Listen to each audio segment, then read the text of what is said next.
오늘의 역사 7월 17일 오늘은 어떤 일들이 있었을지 보내주신 자료들 보면서 좀 깊이 들어가 보겠습니다. 한국사 또 세계사 속 오늘 함께 따라가 보시죠. 네, 오늘 자료들을 보면요.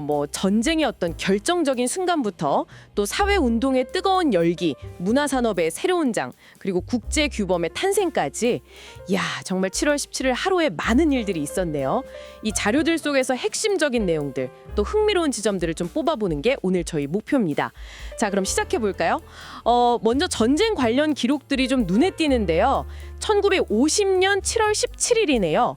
이때 한국전쟁 중에 대전 부근에서 아주 치열한 전투가 벌어졌다고 자료에 나와 있습니다. 미군 제24사단이 금강선에서 방어선을 구축하려 했는데 북한군 공세가 워낙 거셌나 봐요. 결국 후퇴하면서 아주 위태로운 상황이었다. 이렇게 상세히 기록되어 있네요. 네, 맞습니다. 이 대전 전투 관련 자료를 보면요. 전쟁 초반에 우리 국군하고 유엔군이 얼마나 어려운 상황에 처했는지를 정말 여실히 보여줍니다. 여기서 중요한 건 이 시기 어려움이 그냥 군사적인 후퇴 이걸로 끝난 게 아니라는 점이에요. 자료를 보면 이게 결국 나중에 낙동강 방어선에서 정말 필사적으로 싸우고 또 전세를 뒤집기 위해서 인천 상륙작전이라는 그런 대담한 작전까지 해야 했던 그 필요성으로 이어지는 중요한 분기점이었다는 걸 알 수 있습니다. 뭐랄까 냉전이라는 그 큰 틀 안에서 한반도의 지정학적 무게가 어땠는지 이걸 좀 실감하게 하는 그런 대목이죠. 그렇군요. 정말 중요한 시기였네요. 시간을 그럼 훨씬 더 뒤로 한번 가볼까요? 1453년 7월 17일 자료를 보니까 백년 전쟁의 거의 마지막을 장식한 전투죠. 카스티용 전투가 상세하게 기록되어 있습니다. 프랑스가 잉글랜드를 상대로 아주 결정적인 승리를 거둔 전투라고요. 네, 이 카스티용 전투 자료에서 특히 흥미로운 부분은 바로 대포의 역할입니다. 프랑스군이 당시로서는 신기술이었죠. 이 대포를 아주 효과적으로 운용해서 잉글랜드의 그 강력했던 기사 중심 전술을 그냥 무력화시켰다고 분석하고 있어요. 이게 단순히 백년 전쟁을 끝냈다는 것뿐만 아니라 중세 전쟁의 어떤 패러다임 자체가 바뀌는 그런 중요한 전환점이었다는 걸 보여주는 거죠. 전진 기술의 발전이 역사의 흐름을 어떻게 바꾸는지 그걸 보여주는 사례로 이 자료는 주목하고 있습니다. 이야, 대포 하나가 전쟁의 양상, 나아가 역사의 흐름까지 바꿨군요. 흥미롭네요. 자, 그럼 전쟁 얘기는 잠시 접어두고 이번에는 사회 변화 기록을 좀 살펴보겠습니다. 1987년 7월 17일 한국 상황을 다룬 자료인데요. 이때가 그 6월 민주항쟁 바로 다음 달이잖아요. 네, 맞습니다. 그 민주화 열기, 또 노동권 신장에 대한 목소리가 전혀 식지 않았다는 걸 보여주네요. 자료 보니까 현대자동차, 대우조선 같은 주요 산업 현장에서 노동자들 목소리가 계속 터져나왔다는 기록이 아주 생생합니다. 그렇죠. 보내주신 자료들을 보면 그 6.29 선언이 발표되긴 했지만 이게 끝이 아니라 오히려 시작이었다는 걸 알 수 있어요. 시민사회나 노동 현장에서는 그 직선제 개헌 약속, 거기서 멈추지 않고 실질적인 민주개혁, 또 노동조건 개선 이런 요구들이 막 분출했던 시기죠. 이 시기 기록들은 우리 한국 민주주의 발전, 또 노동운동 발전 과정에서 굉장히 중요한 밑거름이 된 과정을 보여준다는 점에서 의미가 깊다고 할 수 있습니다. 네, 정말 격동의 시기였던 것 같습니다. 분위기를 좀 바꿔서 문화사적으로도 또 중요한 사건이 7월 17일에 있었네요. 1955년 바로 이날 미국 캘리포니아 애너하임의 디즈니랜드가 문을 열었습니다. 월트 디즈니의 꿈이 현실이 된 순간인데 관련 자료들이 참 인상적이에요.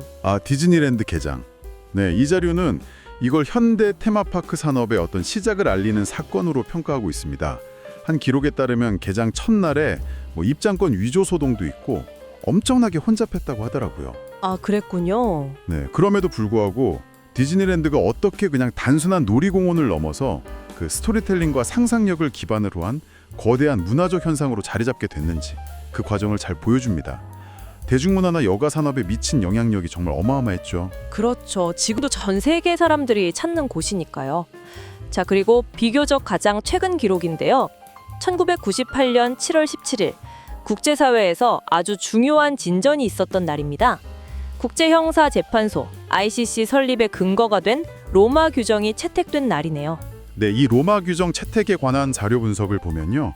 이게 그 전쟁 범죄나 반인도적 범죄 같은 아주 중대한 국제 범죄들을 처벌하기 위한 상설 국제 재판소를 만들자 그 법적 토대를 마련했다는 점에서 굉장히 역사적인 의미를 부여하고 있습니다. 뭐랄까 각 국가의 주권이라는 벽을 좀 넘어서서 국제적인 차원에서 정의를 실현하고 인권을 보호하려는 그런 노력이 아주 중요한 결실이다. 이렇게 평가받는 대목이죠.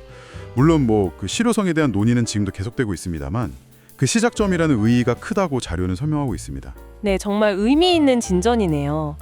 오늘 이렇게 7월 17일이라는 날짜 하나를 가지고 보내주신 자료들을 쭉 따라가 봤는데요. 전쟁의 참혹함과 또 전환의 순간, 민주주의를 향한 시민들의 뜨거운 열망, 또 새로운 문화 콘텐츠의 탄생, 그리고 국제 정의를 위한 노력까지, 정말 폭넓은 역사의 장면들을 만날 수 있었습니다. 네, 맞아요. 같은 날짜인데도 시대와 장소에 따라서 이렇게 전혀 다른 사건들이 펼쳐지면서 역사가 정말 여러 치위를 가지고 있다는 걸 보여주죠.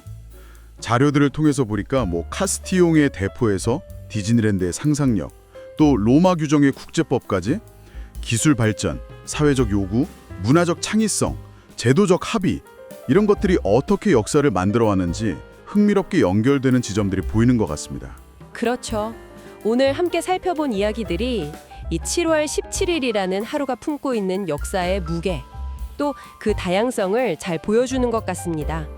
아마 이 자료들 말고도 저희가 미처 발견하지 못한 또 다른 이야기들이 숨겨져 있을지도 모르겠고요. 과거의 이런 기록들이 오늘날 우리에게 어떤 질문을 던지고 있는지 한 번쯤 생각해 보는 것도 의미 있을 것 같네요.